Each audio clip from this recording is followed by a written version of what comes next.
Olá, tudo bem com vocês? Estou aqui em mais um podcast, Tem Jeito Podcast. De novo, sem a presença da nossa Martinha, que está se recuperando, mas em breve ela volta.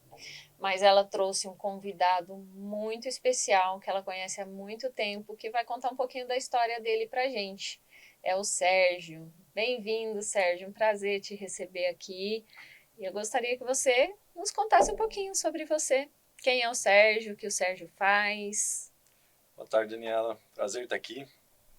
Agradecer a Marta que ela vai ver a gravação, né? Ela tá assistindo. Que ela convidou, mas não pôde comparecer. Um pouco da minha trajetória. Tem de tudo um pouco. Assim que é bom. Eu venho de uma família de advogados. O escritório tem 35 anos. Mas nesse meio tempo me arrisquei no empreendedorismo, empresariado. Acabei fazendo a formação em psicanálise. Me especializei em hipnoanálise. E também sou advogado. E é muito engraçado como a nossa trajetória ela vai dando cambalhota, né? Uhum. E mais engraçado ainda eu estar aqui falando num podcast, porque já conversei um pouco com a Marta sobre isso, porque eu sou um pouco avesso à rede social. Ai, somos dois. Mas eu sou obrigada a participar da rede social. Não dá pra se excluir disso, Não né? tem como. Porque quem não é visto não é lembrado. Nunca tinha pensado por esse lado. Que coisa interessante. Que bacana. É mais fácil você ir perguntando pra mim algumas coisas. Tá, porque então eu ir discorrendo me conta um pouco da trajetória do escritório, da família, como que você escolheu direito por amor ou foi por escolha familiar? Trajetória do escritório. O escritório começou em 1975, quando meu avô aposentou. Ele era procurador-chefe do Estado de São Paulo. Era um escritório modesto, de interior, atuava em todas as áreas. O meu pai foi para o escritório não vou me recordar agora, mas acredito que em 99, 2002, 2003. Meu pai acabou especializando em direito ambiental e fez a expansão nacional do escritório. Com o direito ambiental acabaram vindo várias empresas para dentro do escritório.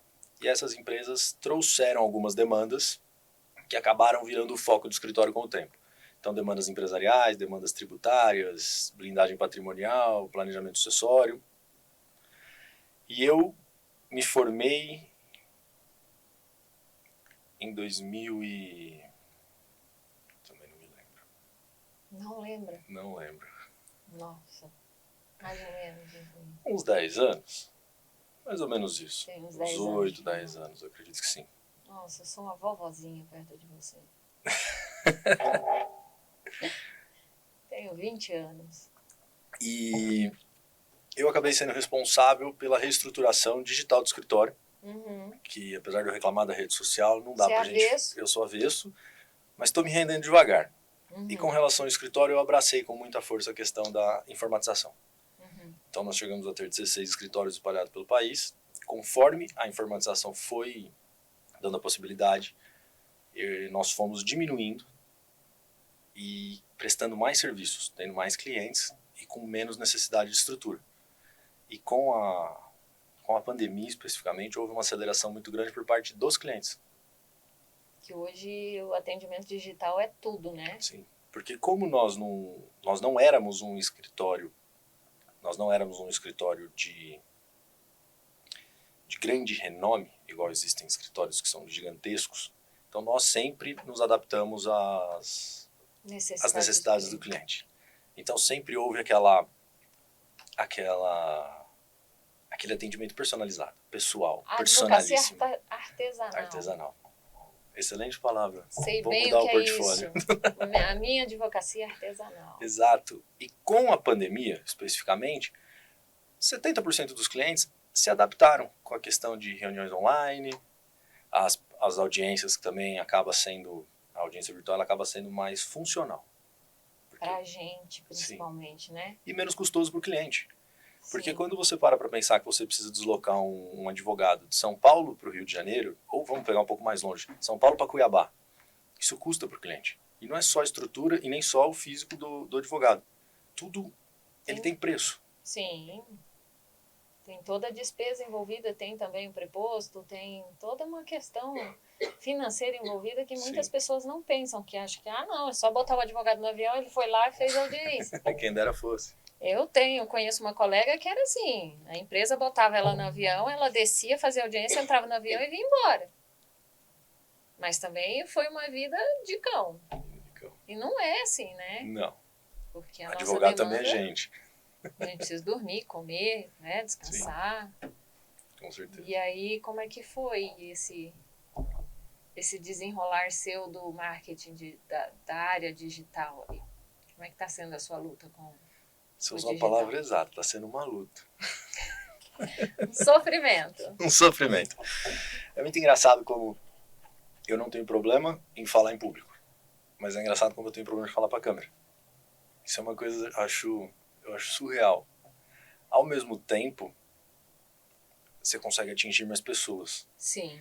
Quando você olha para o direito estritamente, o direito técnico, você acaba nichando muito o assunto, então você atinge menos pessoas.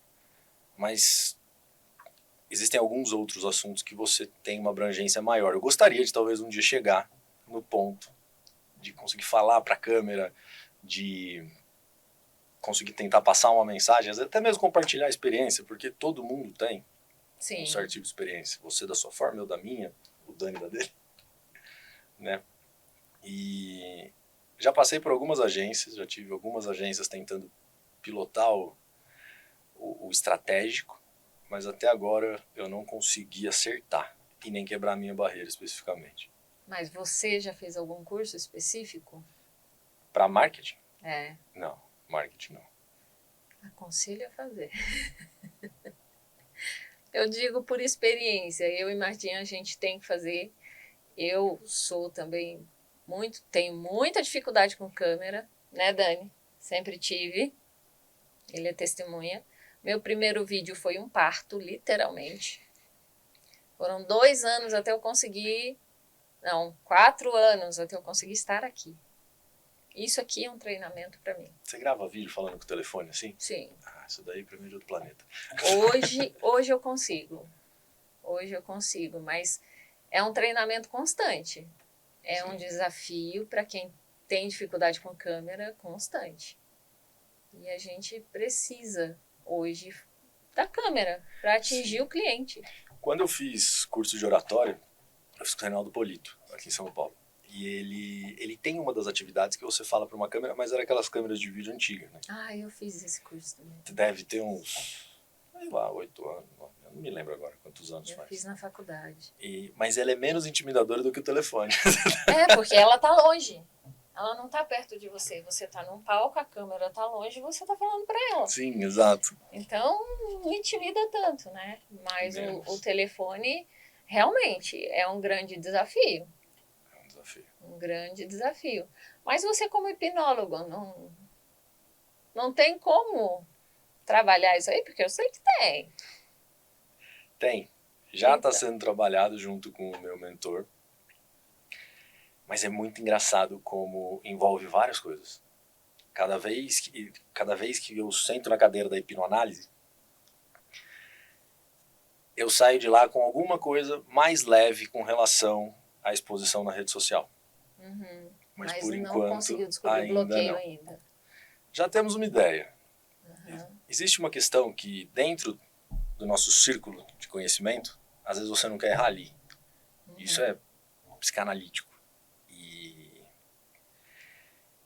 isso acaba trazendo um peso para aquela exposição que não deveria ter. E esse peso, geralmente, ele vem para 2 gerações. A sua e a minha. Porque da minha para frente, não tem mais. Os meus irmãos, por exemplo. Eu tenho irmãos de 22, de 19, de 18, de 15. Nenhum deles tem esse problema. Minha esposa... Meu filho de 4 anos não tem esse problema. Então, é a nossa geração especificamente. É bem complicado, realmente é um grande desafio, mas... E como que você está enfrentando isso? Quem fica à frente das câmeras? Por enquanto? Os treinamentos que eu dou são gravados. Então o que é compartilhado hoje são as imagens dos treinamentos. Porque, como eu te disse, eu não tenho problema em ficar na frente de pessoas e dar um treinamento. Então você faz o treinamento com as pessoas e aí gravam esses E treinamentos. aí, Mas você gravar o curso diretamente para a câmera, você não... nunca nem pensei em gravar um curso direto pra câmera. Não? Não. Dá dinheiro. Dá dinheiro, né, Dani? Dá dinheiro. Já podemos anotar metas para 2023. Dá dinheiro, dá dinheiro. E o que te levou a fazer o curso de hipnose? A minha trajetória. Porque quando a gente senta aqui e fala assim, como foi a sua trajetória? Eu vim de uma família assim, assim, né? Fala, então tá tudo bem. Não é muito assim. As pessoas não veem os bastidores de ninguém. Não é que o meu ou o seu, é de todo mundo. Em regra, os bastidores ninguém vê. Hoje com a rede social, uma pessoa ou outra acaba postando um pouco mais do bastidor. 98%... Não verdadeiro, 98% é montado. É. E só um parênteses, eu já volto na questão do psicanálise. E quanto mais eu olho para a rede social, mais eu acho nítido isso. Quanto mais eu começo a entender, mais eu vejo as montagens. Mas eu acredito que isso em algum momento cesse. Não sei. Vamos aguardar. Tenho minhas dúvidas. Dentro da minha trajetória, eu sempre tive terapeuta. Sempre, desde os meus... que eu me lembro, desde os meus 19 anos. Sempre me cerquei de profissionais. Então eu tive terapeuta, eu tive mentor, eu tive coaching, tudo que você imaginar, eu tive me assessorando, eu tive consultor nas empresas. E um dia, uma amiga, numa conversa informal, eu falei tanto na cabeça dela, ela era um pouco mais velha que eu, devia ter uns 55 mais ou menos, eu falei tanto na cabeça dela com relação que ela tinha que procurar ajuda, que ela era totalmente contra qualquer processo terapêutico, e ela encontrou esse hipnoanalista no interior do Paraná. Ela foi e me ligou depois de uns dias e falou, você tem que ir. De São José para Paraná. Ela era de Londrina, ela já era do Paraná. Tá, mas era numa cidade no interior. Você de São José para o Paraná. Fui para o Paraná. Eu não tenho muito problema com estrada. Eu já percebi. Você percebeu, né? E ela me ligou e falou, vai lá, porque você vai se identificar com esse cara. Esse cara é sensacional. Ele é psicanalista e tem especialidade em hipnoanálise, que é uma... A hipnoanálise, ele que criou o método. Tanto que é patenteado dele. Falei, vou lá. Inclusive, levei minha esposa. Falei, então você vai comigo, você faz, eu também faço. Ah, usou ela de cobaia. Junto comigo. Interessante. Depois que nós usamos a hipnoanálise, dura mais ou menos 3 horas e 40 uma sessão. E é uma sessão assim, imagina tirar todo aquele peso que não é seu, que você fica carregando na mochila. Eu imagino. Não, é uma coisa, não sei, parecia que meu cérebro tava, sabe quando você tá em paz? Você flutua, né? E depois as pessoas tentam te dar peso e você fala, não, esse peso não é meu. Eu já fiz isso em outras técnicas. Na segunda, no retorno, ele virou pra mim e falou, vou falar um negócio pra você. Não costumo falar pra muita gente, mas vou falar, você devia fazer psicanálise. Aí eu olhei pra cara dele e falei, o que eu vou fazer aqui com psicanálise? Vou usar isso aí pra quê? Atender o cliente. Aí ele falou, no teu ramo usa muito, mas você vai ajudar muita gente. Aí eu falei, tá bom. Aí ele falou, só pra você ver que não é conversa fiada, eu sou presidente da Sociedade Psicanalítica do Paraná e eu vou te indicar de aluno especial, você faz 6 meses, se você gostar, você faz a matrícula, se você não gostar, você sai e fica pela experiência. Falei, tá bom. Comecei a fazer 6 meses, achei meio... Gosta pouco de desafio, né? Depois do 6º mês, mais pro final do 2º semestre, começou a fazer mais sentido a psicanálise. E eu comecei a fazer links com a minha vida. E comecei a compreender o comportamento do outro. Foi aí que eu cheguei à conclusão de que tem muita psicanálise no direito. Sim. E eu até estava conversando com um funcionário meu, que eu falei para ele assim, um processo, ele é muita psicanálise. E eu estava tentando explicar, convencer ele de que tem psicanálise. Aí ele, por quê? Aí eu falei para ele o seguinte, existe uma expectativa de reparo de alguém, uma expectativa de diminuição de prejuízo econômico do outro, um juiz no meio e 2 advogados tentando suprir a necessidade do cliente. Isso aqui é mais intencional do que isso, psicanaliticamente falando?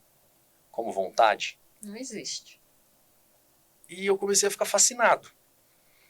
E eu comecei a encher o saco do meu hipnoanalista, ele chama Emerson. Emerson, dá uma especialização de hipnoanálise, porque ele parou de dar depois da pandemia. Eu falei, dá uma especialização de hipnoanálise, eu quero fazer.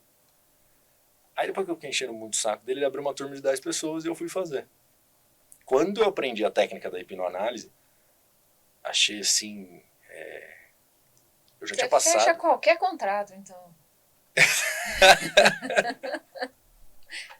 Não posso reclamar. Então, olha só, tá aí o segredo. É muito bom. Você compreender os outros é muito bom. E eu acabei gostando muito da hipnoanálise, tanto que eu atuo como hipnoanalista. Eu também atendo. E eu acho gratificante. O problema é que às vezes você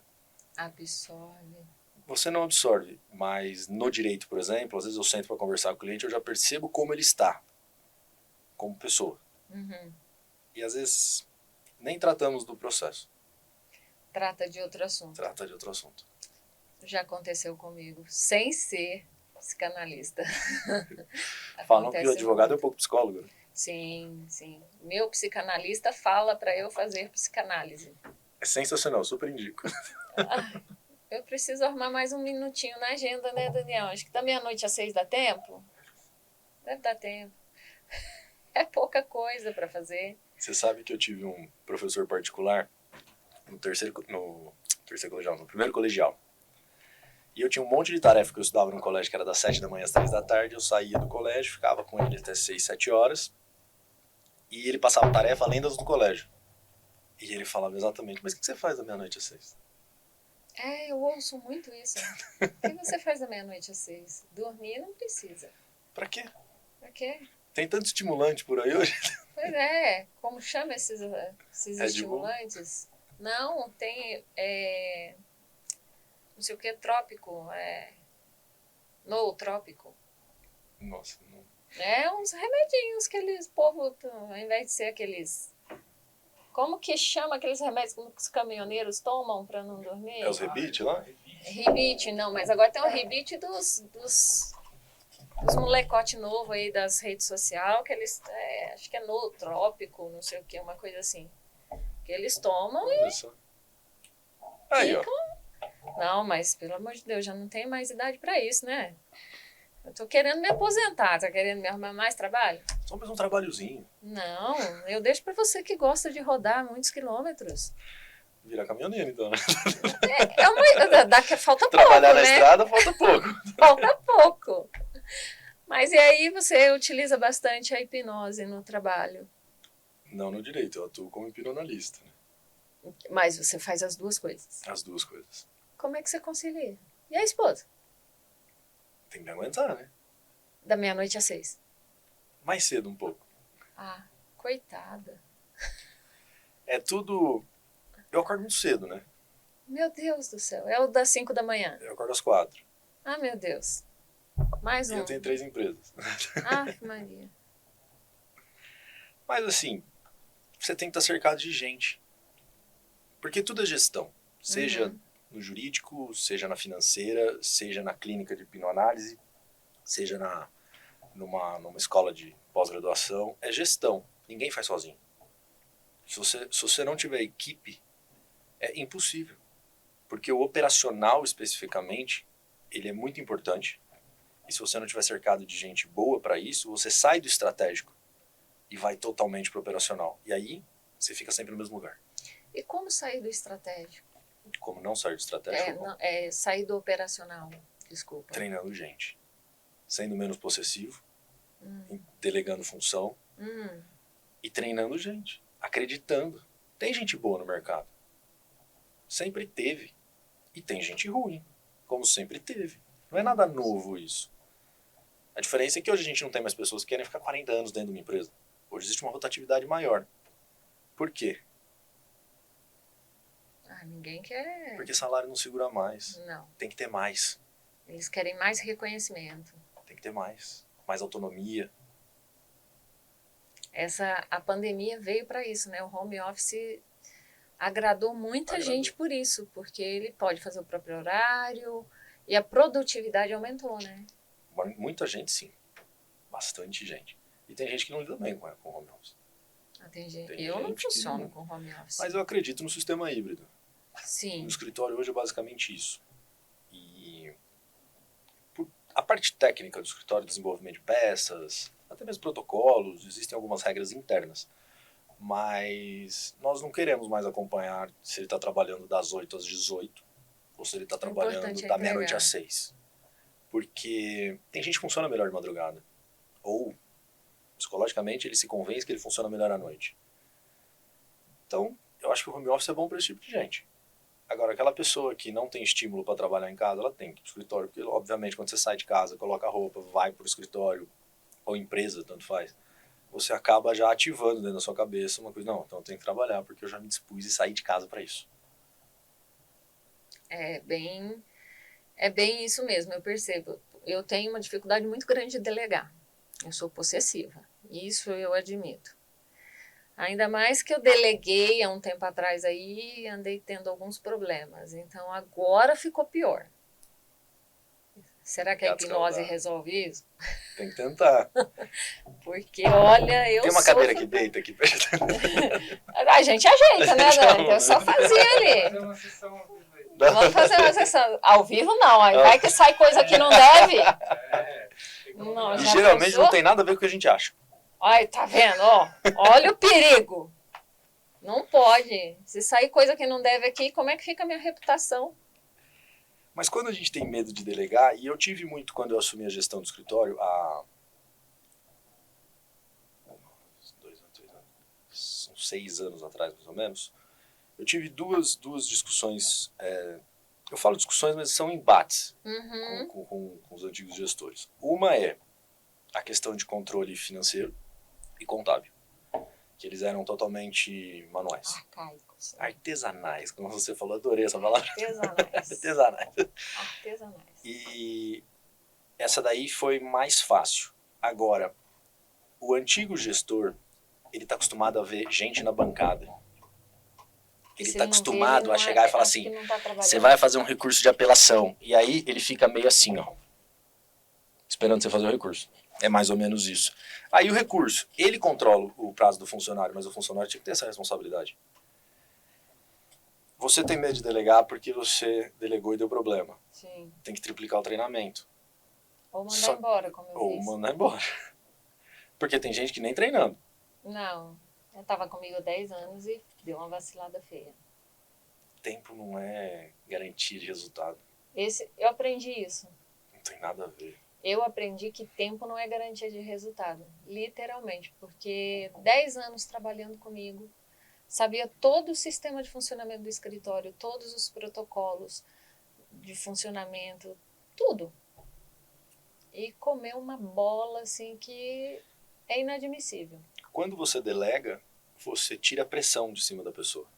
Sim, E aí tem gente que só funciona sob pressão. eu acho que foi isso que aconteceu. Porque o que acontece? Eu deleguei e não fiquei em cima. Tive Bom. que tentar remediar. Graças a Deus o remédio funcionou. Mas assim, a confiança foi embora. Sim. Porque como você vai confiar numa pessoa que você Não. tá há 10 anos, funcionava bem, aí começou do nada a não cumprir, não entregar. Indicar pro psicanalista, manda embora. Não, e estava no psicanalista e não resolveu. É impressionante. Tem gente que não quer. O problema é esse, né? A gente tem dificuldade com gente. Tem gente que não quer. No estágio de psicanálise, você acaba tendo que atender. Eu não gosto da clínica comum, que é aquela coisa que você senta com a pessoa, 1 hora, a pessoa fala, você questiona algumas coisas, tenta levá-la a chegar a alguma conclusão. E às vezes dá algum tipo de insight. Eu não gosto, eu acho ela muito lenta.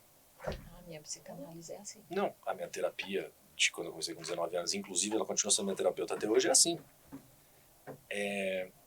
Mas o que eu ia te falar é o seguinte, tem gente que senta ali 1 hora, uma vez por semana, 2, psicanálise tem gente que faz 2 vezes por semana, e ela basicamente fala o que ela quer. Ela não quer encarar o problema dela, ela quer simplesmente despejar no outro. Então tem muita gente que senta na cadeira do terapeuta. Quando eu falo da psicanálise, eu posso falar de psicólogo com certeza absoluta. Sim. Não quer se ajudar. A pessoa tenho ela um só quer mentor- reclamar. O meu mentor fala que eu preciso de uma terapia de choque, Hipnose. que é aquela que vem e pum. É isso. Ele fala que eu preciso de uma dessa. Eu tive no final do ano passado, eu sentei com no meu hipnoanalista e falei pra ele assim: o Emerson, tem uma coisa errada. Porque eu não tô rendendo como eu rendia. Eu tô um pouco sem foco. Aí ele sentou lá na cadeira. O resultado que ele me apresentou, eu pensei em tudo, menos naquilo. Ele foi tão fundo numa coisa na minha infância que a hora que ele falou fez todo sentido. Fechou assim pra mim o raciocínio completo. Só que eu nunca ia cogitar aquilo. É porque a causa mais inviável é a que a gente não pensa. A gente não quer ver. Não quer enxergar, exatamente. A gente esconde Exatamente. na caixinha de Pandora, né? A caixinha de Pandora. É terrível. Eu tenho esses embates comigo, porque eu tô nessa fase aí de não me sentir produtiva, apesar de fazer muitas coisas. Não tô me sentindo produtiva. Tô com aquele sentimento de que falta de que tem alguma coisa ficando para trás. Então vou fazer uma pergunta. Há quantos anos você trabalha direto? Eu tirei férias, Dani. Mas você tira 60 dias de férias? Não, 60 não. Quantos dias você tirou de férias? A última vez, férias. 30. 30 dias. Faz quanto tempo isso? Ou foi pro próximo? Foi antes da pandemia. A última vez eu tirei 3. 3 dias? 3 dias. Olha só. Você sabe que os judeus, a cada 7 anos, eles tiram um ano sabático, né? E quimicamente o nosso cérebro, ele foi preparado para em algum momento ele começar a te encostar. Mesmo que você não queira. Meu corpo me parou. Eu tive uma crise de pânico e fui parar no pronto-socorro. Então. Aí fui diagnosticada com tudo que você imaginar, todo tipo de transtorno. E é muito engraçado como na carreira jurídica, as pessoas elas lidam com uma pressão que é muito complicada, porque ela tá entre o cliente e entre o judiciário. E ao mesmo tempo tem um monte de regra que ela não pode de forma alguma deixar de se atentar, porque cria uma pressão, que é uma coisa horrível. A informatização dos tribunais foi muito bom, só que quando você vai protocolar e o sistema sai do ar... Principalmente em dia de Copa, esse horário o sistema já parou. Assistiu o jogo, tá, é justo. Já parou. Mas isso gera um desgaste emocional muito alto para o advogado. E quando foi feito a instalação de um sistema de controle de prazo dentro do escritório, eu fiquei mais ou menos 2 anos brigando para conseguir criar um prazo interno do escritório para não acompanhar prazo de código. E eu tive muita relutância, porque o advogado está acostumado ao quê? Eu tenho 15 dias úteis para fazer.